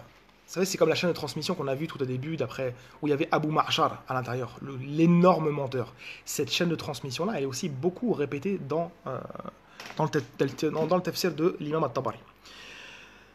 Là, ici, en fait, si vous voulez, le récit commence de manière étrange. L'imam At-Tabari, d'après Al-Hussein, c'est pas continu. Il manque un maillon. Pourquoi? Parce que la formule qui a été utilisée, c'est Hudithtu an Al-Hussein. Donc, c'est une formule, en fait, qui nous explique qu'il n'a pas entendu ça de Hussein. En gros, c'est d'après l'autorité de Hussein. Il manque un maillon. Il manque un maillon, et pourtant c'est répété quasiment 700 fois dans le tafsir de l'imam At-Tabari. Donc c'est inauthentique de base, il manque quelqu'un. Sans compter que Abu Mu'adh, il est majhoul, donc c'est un inconnu, et que Al-Hussein ibn al-Farraj, il y a divergence sur lui. Soit c'est un menteur, ou soit c'est un autre, parce qu'il y en a qui ont des fois les mêmes noms, et en ce moment-là il serait bon, mais dans tous les cas il y a quand même l'inconnu, plus le fait que c'est un récit qui est mursal, de Ad-Dahhak, et plus le fait qu'il manque un maillon entre l'imam At-Tabari et Al-Hussein ibn al-Farraj. Donc, encore une fois, c'est un texte qu'on ne prend pas. Ensuite, on a une chaîne de transmission qui nous a apporté toujours encore, alors c'est vraiment une catastrophe, dans le tafsir de l'imam At-Tabari. La chaîne de transmission que je vais vous citer, elle est rapportée presque 1600 fois dans le tafsir de l'imam At-Tabari. Cette chaîne de transmission-là, près de 1600 fois dans le tafsir de l'imam At-Tabari, et c'est une chaîne catastrophique. C'est pour ça que quand on ouvre les exégèses, c'est pour ça que quand on ouvre des livres d'histoire, etc., mais il faut s'assurer de ce qu'on raconte. C'est pas un livre authentique de hadith, etc., c'est tout et n'importe quoi. On a rapporté tout. C'est de la compilation, en fait, d'informations, rien de plus. La chaîne de transmission, c'est Mohammed ibn Sa'd al-Awfi, d'après son père, d'après son oncle, d'après son père, d'après son père, d'après Ibn Abbas. Elle est assez simple à retenir. Mohammed ibn Sa'd al-Awfi, d'après son père, d'après son oncle, d'après son père, d'après son père, d'après Ibn Abbas. Sauf que le problème, c'est que tous ceux qui ne sont pas mentionnés, bon, les noms sont là, hein, mais je vous les ai résumés pour que vous compreniez facilement. En fait, c'est soit des rejetés, soit c'est des menteurs, soit c'est des faibles, soit c'est des munkar, etc. En gros, c'est que des personnes qui sont rejetées. Donc, on ne va pas aller loin avec ce genre de chaîne de transmission. Et c'est attribué faussement à Ibn Abbas. Et d'ailleurs, au passage, hein, Ibn Abbas, il est né 3 ans avant cet incident des vers sataniques. Hein. Donc lui-même, au pire des cas, il dépendrait de quelqu'un et d'une source dont on ne connaît même pas. Mais on sait très bien qu'Ibn Abbas n'a jamais rapporté les versets sataniques. Ensuite, tac, on continue, on a presque fini, il y en a encore une petite quinzaine. Hein, il y avait 50 textes en fait à faire, c'est quand même pas mal, 50 sources islamiques sur cette bêtise des versets sataniques. Donc ensuite on a dans le tafsir de As-Samarqandi, donc une chaîne de transmission que ça sert à rien de la faire, c'est Ibn Abbas d'après Abu Salih. Et Abu Salih, bon déjà il manque tout un tas de maillons jusqu'à As-Samarqandi qui est du 4e siècle, et en plus de ça Abu Salih c'est celui qu'on a vu tout à l'heure, c'est le menteur. Et comme je vous ai dit, cette chaîne là elle est connue. Al-Kalbi d'après Abu Salih, d'après Ibn Abbas, c'est une chaîne du mensonge. Donc on peut prendre et mettre de côté. Ensuite on a un texte qui nous est rapporté, qui nous est rapporté par qui? Euh, En fait, c'est le tafsir alors, c'est le tafsir de l'imam as-Sa'labi, mais le problème c'est que c'est un manuscrit, alors que les autres ne l'ont pas. Mais en fait, en gros, on a un manuscrit avec cette histoire qui est rapportée dedans. Bon, ok. Donc c'est d'après Bakr ibn Sahl, d'après Abd al-Ghani, d'après Moussa ibn Abd al-Rahman, d'après Ibn Jurayj, d'après Atta ibn Abi Rabah, d'après Ibn Abbas. Alors, ici c'est pareil, on a des problèmes. Bakr ibn Sahl, il est connu pour être une des personnes qui rapporte de manière faible le tafsir, les exégètes, les avis d'Ibn Abbas. Donc lui-même, il est faible déjà. Premier point. Deuxièmement, on a Abd al-Ghani. Abd al-Ghani, il est faible. Ça fait déjà deux. Troisièmement, on a Moussa ibn Abd al-Rahman. Alors lui, il est accusé d'être un inventeur de hadith. C'est-à-dire que c'est un mytho. D'accord? Il fabrique des hadiths. Et l'imam Ibn Hibban, qui pourtant, Ibn Hibban, en fait, il y a des règles à connaître avec Ibn Hibban. L'imam Ibn Hibban, en fait, en gros, c'est quelqu'un qui est assez souple, très souple, quand il s'agit de faire le tawthiq d'une personne, le fait de faire qu'une personne elle ait de confiance, etc. C'est quelqu'un qui est assez laxiste, d'accord? Mais par contre, quand Ibn Hibban va faire une critique, alors sache que c'est très chaud pour la personne. Parce que si un laxiste vient te faire une grosse critique sur quelqu'un, c'est que la personne, c'est une catastrophe. Et Ibn Hibban, il a dit que c'était Shir ad-Dajjal. C'est le Shir antéchrist, ce Moussa ibn Abdurrahman. Donc c'est une catastrophe. Bon, après, dans sa critique, Ibn Hibban, il a fait une erreur. Il a dit que, en fait, la chaîne de transmission, c'est Ibn Jurayj d'après Atta al-Khurasani, et non pas Ibn Abi Rabah. Mais on sait que Atta al-Khurasani, il n'a pas étudié avec Ibn Abbas, alors que c'est Atta ibn Abi Rabah qui a étudié avec lui. Donc c'est une erreur qui est connue chez les savants du hadith sur cette erreur de Ibn Hibban. Mais dans tous les cas, malgré tout, c'est une chaîne catastrophique. On continue. Ensuite, on a l'imam Nizamuddin al-Naysaburi qui rapporte sans chaîne de transmission un texte d'après Ibn Abbas. Comme je vous ai dit, il n'y a rien d'Ibn Abbas qui est authentique de toute façon. Donc c'est très simple. Ensuite, on a As-Suyuti dans l'imam As-Suyuti dans Dur al-Mansour d'après Ibn Mardaweh. Il a rapporté en fait trois chaînes de transmission d'après Ibn Abbas. D'accord? Donc on a le premier, c'est Abbad, qui rapporterait en fait cette chose-là d'après Yahya ibn Kassir, d'après Mohammed ibn Saïb al-Kalbi, d'après Abu Salih, d'après Abdullah ibn Abbas. Si vous avez écouté depuis le début, on a des gens qui sont répétés. Al-Kalbi, menteur. Abu Salih, menteur.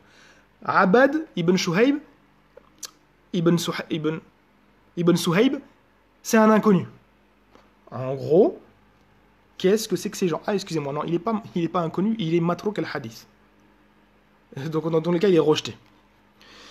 Et on a Yahya ibn Kathir qui est... Alors lui, c'est pareil. C'est-à-dire que il y a deux personnes qui s'appellent comme lui. Soit c'est un matrouk, donc c'est un rejeté, ou soit il est de confiance. Mais comme on ne sait pas c'est qui, eh ben, on va être gentil, on va accepter que ce soit la personne de confiance. Mais tout simplement parce que derrière, on sait qu'il y a déjà 3 catastrophes dans la chaîne de transmission. Donc c'est pas bon. Ensuite, on a une autre chaîne de transmission, c'est Abu Bakr al-Hudayli et Ayyub ibn Kaysan, d'après Ikrima, d'après Ibn Abbas.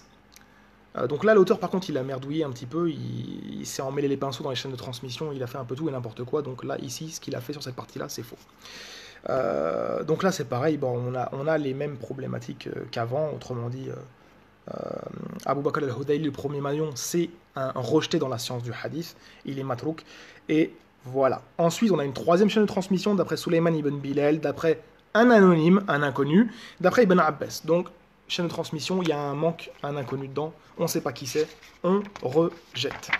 Pourquoi on rejette? Très simple, parce que l'inconnu, en général, on sait qui c'est. D'après Ibn Abbas, vu les autres chaînes de transmission, c'est Abu Salih, à 98%. Et comme c'est un menteur, voilà pourquoi on rejette les chaînes de transmission avec un inconnu. On ne sait pas qui est derrière. Ça peut être un menteur, comme ça peut être quelqu'un de confiance, mais dans les récits d'Ibn Abbas sur la question des vers sataniques, c'est quasiment toujours Abu Salih. Donc, menteur. Ensuite, on a... alors, ici, on a un truc intéressant.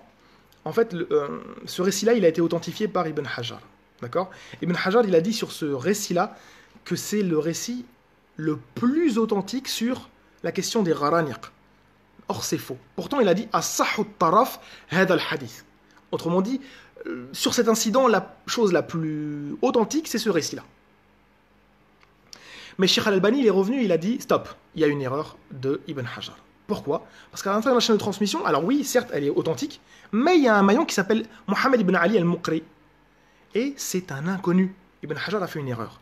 On n'a qu'une seule notice biographique de lui, c'est dans Tarikh Baghdad, donc l'histoire de Bagdad, al-Baghdadi, et donc c'est un inconnu. Donc la chaîne de transmission n'est pas authentique d'après Ibn Abbas. Donc c'est une grosse erreur. Et donc le récit n'est pas authentique. Ensuite, on a aussi encore une bizarrerie. On a dans le tafsir de As-Samarqandi un récit qui n'existe ni avant lui, ni après lui. Personne ne l'a repris. Pourtant, c'est une chaîne de transmission qui, d'apparence, a l'air de passer. Mais sauf que quand on gratte un peu, on se rend compte qu'il y a des problématiques. Déjà, il manque Mohammed ibn Ali al-Muqri. Celui qu'on a vu, il n'est plus dans la chaîne de transmission. Pourtant, c'est les mêmes transmetteurs. Donc on l'a enlevé. Admettons même qu'on dise qu'il n'y a pas de problème. Pourquoi cette chaîne-là de transmission n'a jamais été reprise? Tout simplement parce qu'elle est fausse. Déjà, même les transmetteurs, dans les noms des transmetteurs, il y a des erreurs. C'est-à-dire qu'on nous dit Ja'far ibn Zaïd, c'est faux, c'est Ja'far ibn Muhammad. On nous dit Ammar ibn al-Aswad, c'est Uthman ibn al-Aswad. En fait, il y a des erreurs partout, donc ce texte-là n'a jamais été accepté par les savants, il n'a jamais été répété et pas pris en compte.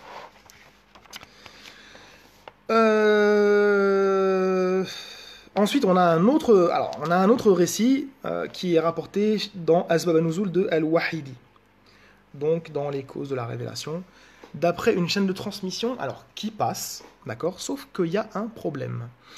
Parce que, en fait, au bout d'un moment, on a une personne qui s'appelle Sahl et qui rapporte d'après Yahya ibn Sa'id, Al-Qattan, celui qui est très connu dans le hadith, etc., il est très très très très bon.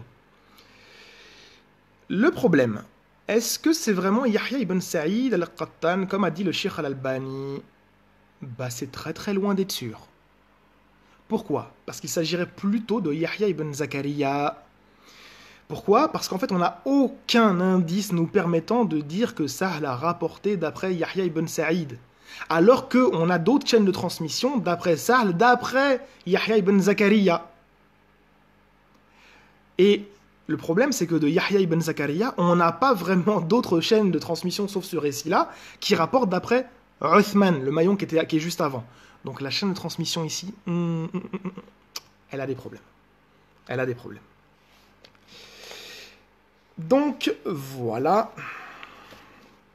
Ensuite, on arrive presque à la fin. On a donc l'imam al-Bazzar dans son Musnad qui rapporte plusieurs chaînes de transmission. Mais lui-même va dire que le texte qui va remonter jusqu'à Ibn Abbas, il est faux. Lui-même qui rapporte cette chaîne de transmission, il dit « Eshakku fil hadith ». Je doute du hadith. Et il va expliquer pourquoi.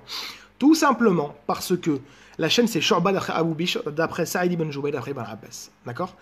Mais le seul qui rapporte, parmi toutes les versions existantes de ce rapport-là, le seul qui fait remonter ça Ibn Abbas, c'est Umayya ibn Khalid. Et là, on sait qu'il y a un problème.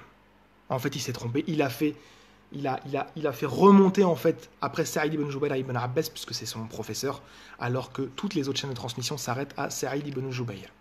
Donc, le récit, la chaîne est fausse. Donc voilà. Sinon, après, cette même chaîne de transmission, elle est rapportée d'après Sa'id ibn Jubayr et elle passe, comme on l'a dit et comme Ibn Hajar l'a dit aussi, d'ailleurs, au passage. Tac. Ensuite, on a donc plusieurs sources d'après Sa'id ibn Jubayr qui sont acceptées, qui nous sont rapportées dans le Jami' al-Bayan, donc dans le tafsir de l'imam al-Tabari. Donc il n'y a pas besoin de les faire. Pourquoi? Parce qu'elles sont acceptées, donc les chaînes de transmission passent, mais ça reste malgré tout des récits qui sont des récits mursal.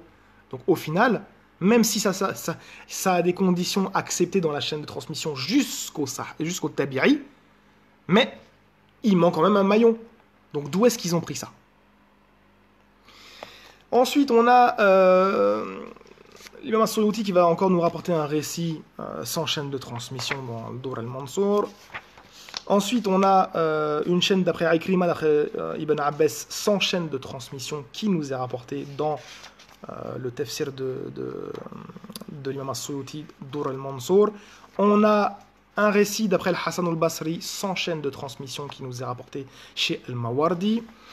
Et le dernier, on a encore une chaîne de transmission qui n'existe pas, qui n'est pas citée, chez Al-Jassas dans Ahkam al-Qur'an, d'après Al-Hasan al-Basri. Voilà. Donc là, vous avez eu l'ensemble des sources islamiques totales, complètes, sans en avoir oublié une seule, qui est sur la question des versets sataniques.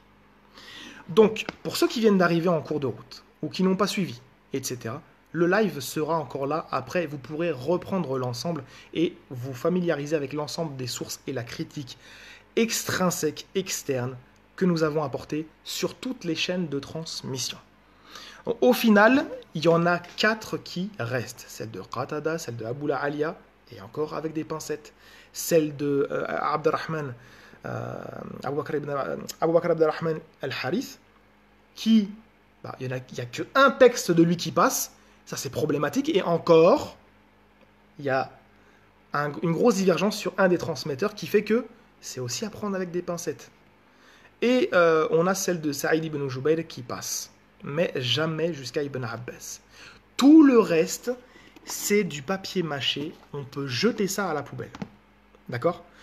Tout ce qui a été rapporté sur ces récits, c'est faux. Et le peu qui reste, donc 2,5 qui sont très moyennes sur les 4 qui peuvent être acceptées, on en arrive vraiment qu'une et demie, voire à les grands max 2 qui pourraient passer. Donc ça, c'était pour la critique externe. D'accord ? Maintenant, on va passer à la critique interne du texte et à la logique du texte. Inch'Allah.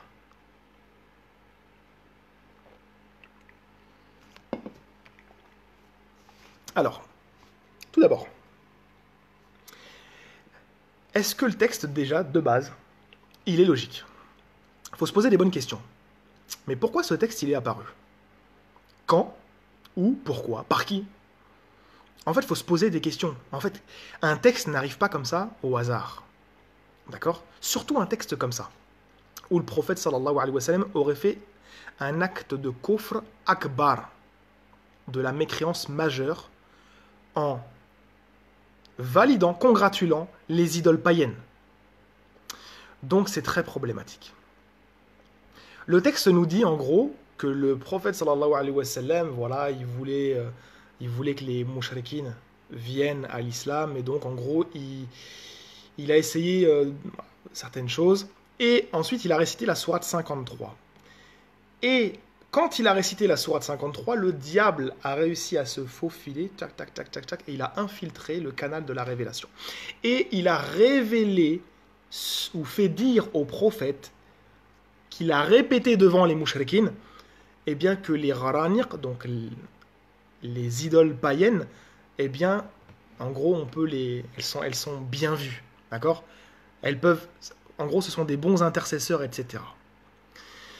Et donc, qu'est-ce qui se passe ? Eh bien, le prophète sallallahu alayhi wa sallam continue, il finit la sourate, il fait une prosternation, mashallah, et ensuite, il se dit, oui, il y a un truc qui cloche.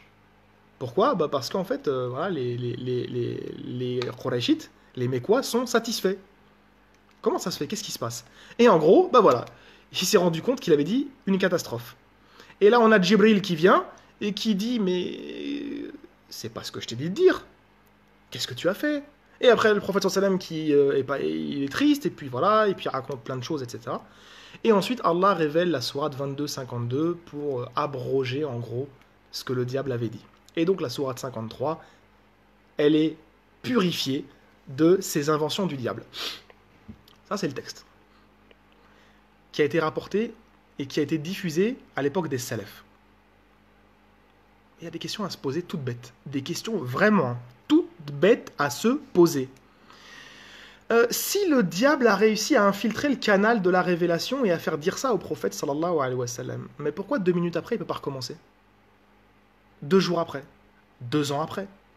Tous les jours ? le texte n'a aucun sens. S'il a réussi à faire dire sur la langue du prophète sallallahu alayhi wa sallam une chose une fois, un verset, on parle d'un verset coranique.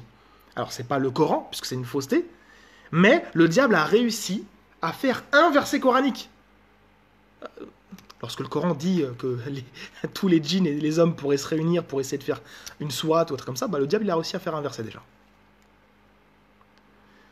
Pourquoi il ne pourrait pas recommencer toutes les 2 secondes? En fait, le texte, il n'a aucun sens. Aucun sens. Et le prophète sallallahu alayhi wa sallam, si il reçoit cette révélation, il ne sait pas faire la différence entre la révélation de Jibril et celle du diable. Mais à chaque fois qu'il va recevoir une révélation, mais lui-même, il va être dans le doute. Attends, c'est celle du diable ou c'est pas du diable? Je le répète ou je le répète pas? Qu'est-ce que c'est que ce genre de récit? Et on nous dit que Allah il a révélé la sourate 22-52 pour pouvoir abroger cette chose-là. Mais la sourate 22, c'est une sourate médinoise. On est à un épisode de la Mecque. On est peut-être 7 ou 8 ans avant la révélation de la sourate 22. Donc Allah va révéler un petit verset à l'intérieur de ce récit-là. Et ce verset va rester tout seul pendant des années jusqu'à ce que la sourate 22 soit révélée. Et on va se retrouver avec un seul verset comme ça d'une sourate qui demeure là et qui en fait sera récité par qui? Par les musulmans. On va rester un verset d'une sourate. Aucun sens. Aucun sens. C'est pour ça que je vous dis en fait le problème, des fois on n'a pas besoin de faire de la science du hadith. On n'a pas besoin de faire ci et ça. Tu sais automatiquement, si tu te creuses un peu les neurones, tu essaies de faire marcher ton cerveau et tu vois directement que le texte y pose des problèmes théologiques insolubles. Ça n'a pas de sens. Donc, voilà. Maintenant, pourquoi est-ce que les salafs ont rapporté cette chose-là? D'où est-ce qu'ils l'ont entendu? On ne sait pas. Tout ce qu'on sait, c'est que derrière, il y a quelqu'un qui était très mal intentionné et qui a fait une chose contre le prophète sallallahu alayhi wa sallam, et les gens l'ont répété. Et les gens l'ont répété. Des salafs ont répété ces bêtises. Il n'y a pas que ça comme bêtises qu'ils ont répété. Ils ont répété beaucoup de bêtises. Mais ça en fait partie. Donc, ces histoires de versets sataniques, ce sont des inventions.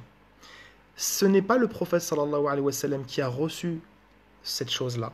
Ce n'est pas Allah qui a révélé ou abrogé quoi que ce soit. C'est juste des inventions des hommes qui sont venus par après dans la génération des tabi'in. On n'a pas de compagnons qui ont parlé de cette chose-là. On n'a pas le prophète sallallahu alayhi wa sallam qui a parlé de cela. On a un texte dans le Bukhari au numéro 1070 et chez Muslim au numéro 578 où on a la version authentique et cette fois-ci complète où on n'a pas cet épisode-là. Ça raconte l'épisode qu'il y a eu, mais ça ne raconte pas ces histoires à dormir debout qui ont été rapportées ensuite de manière inauthentique ou alors, comme on l'a dit, authentiques vis-à-vis de certains récits qui sont des récits mursal, donc qui sont dans tous les cas pas acceptés.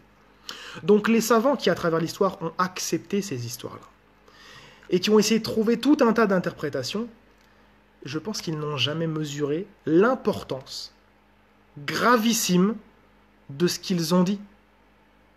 Mais c'est une catastrophe. Tu fais du prophète sallallahu alayhi wa sallam un faux prophète. Tu fais du prophète sallallahu alayhi wa sallam quelqu'un qui ne sait même pas faire la différence entre Jibril et le diable, entre un verset coranique et un verset satanique.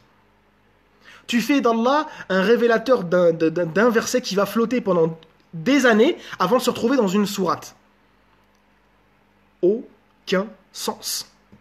C'est pour cela que les savants contemporains ont rejeté ça de manière la plus énergique possible. Prenez le Cheikh al-Albani, le Cheikh al-Halabi, le Cheikh al-Sawayani et tout un tas d'autres chouyours qui ont rejeté ces histoires. Mais avant aussi ça existait. Prenez le Qadi Iyad, il avait rejeté l'histoire. Vous prenez tous les savants que j'ai cités en tête dans l'introduction et ils ont rejeté tout ça. Donc c'est pour ça que lorsqu'on vous rapporte une information, faites très attention. Et les chrétiens qui racontent ces bêtises et qui vont dans le patrimoine islamique pour pouvoir ensuite attaquer l'islam et l'honneur du prophète sallallahu alayhi wa sallam et la prophétie du prophète sallallahu alayhi wa sallam et torpiller le Coran, etc. Eh bien, vous êtes juste des ignorants qui ne savez pas ce que vous racontez. Donc, voilà. Cette histoire-là, vous pouvez la jeter à la poubelle. C'est tout. C'est tout ce qu'on a à retenir du cas des versets sataniques. Pourtant, on a beaucoup de sources dans le patrimoine islamique qui ont cette chose-là. Mais on a vu que 90%, voire 95% sont inauthentiques, et que le reste de ceux qui sont peut-être acceptables, au final, c'est même pas des hadiths prophétiques. Et c'est inauthentique parce que ce sont des récits qui sont mursal. Donc, voilà. J'espère que cette étude critique vous aura plu. C'était pas très simple dans le sens qu'il y a beaucoup de noms, beaucoup de choses et beaucoup d'informations, mais le live va rester, vous pourrez le regarder et noter tout ce que vous avez à noter. Si vous voulez recopier les chaînes de transmission, vous voulez recopier les récits, recopier les critiques sur les transmetteurs, etc. Vous avez tout le matériel pour le faire. Et vous n'avez plus d'excuses après. Si vous lisez cette histoire, vous pourrez juste dire « ça, c'est faux ». Point. Donc, voilà. Barakallahu fikoum d'avoir écouté en fait ce petit live. Semaine prochaine, Inch'Allah, je vais faire ce que j'ai annoncé la semaine dernière, quand j'ai fait le live de Isaac et Ismaïl. J'avais dit que j'allais faire une deuxième partie, donc j'avais dit que ce serait dans les 15 jours. Donc, semaine prochaine, je vais faire la deuxième partie coranique de Isaac et Ismaïl pour enfoncer le clou une fois de plus, Inch'Allah, et répondre à certaines vidéos qui sont sorties cette semaine, parce qu'il y en a certains qui ont essayé de lancer les hostilités. Mais malheureusement, comme d'hab, quand on joue à la bataille navale, des fois tu touches, mais des fois tu tires dans l'eau. Là, en fait, ils ont tous tiré dans l'eau. Tous. Donc, on va revenir sur ça, Inch'Allah. Et vous allez voir, en fait, que plus on va avancer dans cette histoire d'Isaac et Ismaël, et plus, au final, les gens vont se dire, bon, c'est bon, la vie Ismaël, c'est vrai, on le délaisse, c'est une fausseté, comme ça, qui a été rapporté. Donc, voilà. Ça ne sert à rien d'être fanatique sur un avis. Ce qui compte, c'est la vérité. Donc voilà, j'espère en tout cas que ça vous a plu. Alors, je vous aurais vraiment lu, mais comme je vous ai dit en fait en introduction, pour ceux qui sont arrivés entre-temps, mon écran, il est cassé. Donc ça va être très difficile de vous lire. Là, c'est vraiment une catastrophe. J'arrive vraiment à rien lire. Alors, je vais essayer de faire un truc. Je vais essayer de le mettre comme ça. Je vais voir si ça va changer quelque chose. Non. Peut-être comme ça, alors, tac. Non, non plus. Ouais, non, ça va être impossible de vous lire. Je pense pas que je vais y arriver. Je suis désolé pour ce soir. Je pourrai pas répondre à vos questions. Donc, vraiment désolé. Et je vous dis en tout cas à la semaine prochaine, Inch'Allah. N'hésitez pas à partager ce live. Pourquoi? Parce que c'est une ambiguïté contre l'islam très sévère. Et je pense qu'on l'a vraiment définitivement réfuté. Donc ceux qui viennent d'arriver, vous pourrez le re-regarder puisqu'il reste, et je vais le mettre sur ma chaîne YouTube Karim Al-Hanifi. Donc voilà, donc on va continuer notre combat, d'accord, qui est d'apporter des réponses aux ambiguïtés contre l'islam. On va continuer, quelles que soient les critiques, quelles que soient les embûches, les troncs d'arbres qu'on nous met dans les roues, tout ce que vous pourrez faire, vous n'enlèverez jamais la passion qu'on a pour Allah, quoi que vous fassiez. Quoi que vous disiez, on continuera de combattre pour Allah Ta'ala. On s'en fiche de tout. Parce qu'en fait, à partir du moment où on considère qu'on a le haqq, tous les ennemis de l'islam, on va continuer à vous torpiller. Et ça, il faut vraiment que vous vous le mettiez dans la tête et dans le crâne. Toutes les ambiguïtés que vous allez sortir contre l'islam, on va y répondre. Sauf qu'on le fait avec le temps. Pourquoi? Parce que voilà, ça demande du temps, ça demande de la recherche. Comme je le dis à chaque fois, c'est un exemple que je répète tout le temps. C'est très facile de mettre 3 coups de couteau. En 5 secondes, je te les mets. Mais le fait ensuite d'aller chez un chirurgien qui va te réparer, ça prend des heures et des heures et des heures. Et bien là, c'est la même chose. Envoyer des ambiguïtés contre l'islam, tu peux en écrire 5 en l'espace de 3 phrases. Mais après, pour pouvoir y répondre, ça demande du détail et des recherches, etc. Donc c'est tout à fait normal. Mais on va, Inch'Allah, continuer. Et regardez bien la série droit de réponse que j'ai sur ma chaîne YouTube. Chaque fois on est tombé sur une ambiguïté et qu'on a fait un droit de réponse, l'ambiguïté, elle est définitivement close. Et donc, généralement, chaque fois que vous allez voir une notification d'une sortie vidéo, quand vous voyez droit de réponse, dans votre tête, vous devez juste vous dire, avant de cliquer sur la vidéo, ça y est, c'est bon, cette ambiguïté-là, on sait qu'elle est morte. Pourquoi? Parce que vous savez très bien comment on agit. On ramène l'ensemble du patrimoine sur une question et ensuite on la traite. C'est notre façon de faire, c'est notre méthodologie, c'est comme ça qu'on fonctionne. C'est tout. Donc, on va continuer, Inch'Allah. Comme j'ai dit, on n'est qu'à l'intro de l'intro dans ce projet. Et voilà, on prend notre temps. On y va doucement, on fait ce qu'on peut, etc. Pour l'instant, sur la scène francophone, il n'y a plus grand monde avec qui débattre. C'est-à-dire que moi, je veux bien débattre avec des gens, mais il n'y a plus grand monde, en fait. Malheureusement, il y a Majid Kacha, mais ce lâche, il veut pas. Dommage. Mais sinon, hormis ça, il n'y a plus personne. Donc il va falloir que les gens d'en face vous fassiez du recrutement, parce que c'est un peu tendu là chez vous. Là, vos soldats, c'est comme si, vous voyez, on joue aux échecs, tous vos pions de devant, ils sont morts. Maintenant, il reste le roi et la reine. Après, c'est échec et mat. Dans le monde francophone, il n'y a quasiment plus personne. Où sont les pasteurs qui doivent défendre leur religion? Où sont les prêtres? Où sont les apologètes chrétiens? Il n'y en a plus. Il n'y en a plus. C'est pour ça qu'en fait, alhamdoulilah, on a fait une chose, c'est qu'on a en fait préparé le terrain. Ah, on a fait quelques petites réponses, mais on a aussi débattu avec pas mal de monde. Et encore, quand on fait des débats, c'est pas des débats comme moi je voudrais faire. Moi, j'aime bien les débats en face à face où tu arrives, tu prends le mec, tu le plies en mille. Et en fait, c'est ça que c'est ce genre de débat que moi j'aime bien faire et que je veux continuer à faire. Mais des gens qui veulent faire des tête-à-tête, j'en trouve plus beaucoup. Peut-être parce qu'en fait, ils ont vu que quand tu veux attaquer quelqu'un comme nous, alors ça veut pas dire qu'on est waouh, mais c'est juste que tu sais très bien que tu as intérêt à être ultra armé. Pourquoi? Parce que tu sais très bien qu'on connaît 1 milliard de sources. C'est pas de la prétention, c'est une réalité. Donc, quand tu vas venir débattre avec nous, tu sais que ça va être difficile. Donc c'est pour ça que maintenant, il n'y a plus grand monde qui accepte de débattre avec nous. Donc, ce qui est bien, c'est que maintenant, une fois qu'on a fait la base, il n'y a plus beaucoup de défense en face, il reste plus grand monde. Maintenant, on peut implanter la da'wah. Petit à petit, on répond à toutes les ambiguïtés. Donc, ce qui fait qu'en fait, au final, on va se retrouver d'ici quelques années à avoir traité l'ensemble des ambiguïtés contre l'islam. Quand il n'y en aura plus, il ne restera plus qu'à se poser, croiser les jambes et faire da'wah. On sait qu'on a toutes les réponses. Il n'y aura plus qu'à faire da'wah et appeler les gens à l'islam. Les chrétiens, c'est facile, il n'y a pas 30 000 choses à faire. Comme dit le Coran, nous on applique le Coran comme il le dit. Le tawhid. Jésus n'est pas Dieu, il n'y a pas Trinité, Marie n'est pas à être adorée. C'est tout. Tu fais juste ça. Et la prophétie de Nabi sallallahu alayhi wa sallam. Une fois qu'il n'y a plus de divinité, le chrétien qui ne croit plus que Jésus est Dieu, t'as plus qu'à lui parler de la prophétie de Mohammed sallallahu alayhi wa sallam et il va venir. Et il doit venir.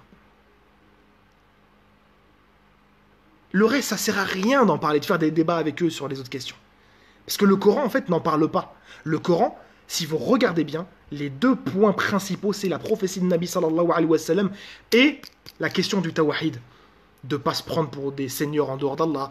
La question du Messie, Jésus, qui n'est pas Dieu. La question trinitaire, la question sur Marie, etc. etc. C'est tout. C'est tout. Donc une fois que maintenant le terrain il est bien avancé, maintenant on va pouvoir bientôt, Inch'Allah, on va continuer à répondre à des ambiguïtés, et après on pourra, comme je vous ai dit, poser la da'wah, et il n'y aura plus qu'à transmettre. C'est tout. Il n'y aura plus qu'à transmettre. Bien sûr, on ne va pas oublier le à côté. Je vous l'avais dit il y a quelques temps, je vous avais dit dans quelques années, on va commencer aussi à faire l'intérieur, en interne. Les questions des imams de la République, les questions de... Toutes ces questions en suspens, la question du vote, du khilafa, du djihad, de ci, de ça, on va y venir, Inch'Allah. Parce que ça aussi, c'est une grosse catastrophe. Donc une fois qu'on l'aura traité en dehors de la communauté, ensuite on pourra traiter aussi à l'intérieur de la communauté. Donc voilà le programme. Donc, barakallahu fikum. Merci à vous. Et je suis désolé, comme je vous ai dit, je ne peux pas vous lire. Mon écran de téléphone est complètement cassé, donc je sais que le live marche encore, mais je ne vois absolument rien de ce que vous dites. Donc je suis vraiment désolé. Et donc je vous donne rendez-vous semaine prochaine, Inch'Allah, pour la deuxième partie de l'aspect coranique sur Ishaq et Ismaïl, Inch'Allah. Donc passez une bonne soirée. C'est bientôt la rentrée, donc prenez des forces. Et Inch'Allah, on se donne rendez-vous semaine prochaine. De toute façon, sur mon Facebook, je vais annoncer les choses dans 1 ou 2 jours à propos du prochain live.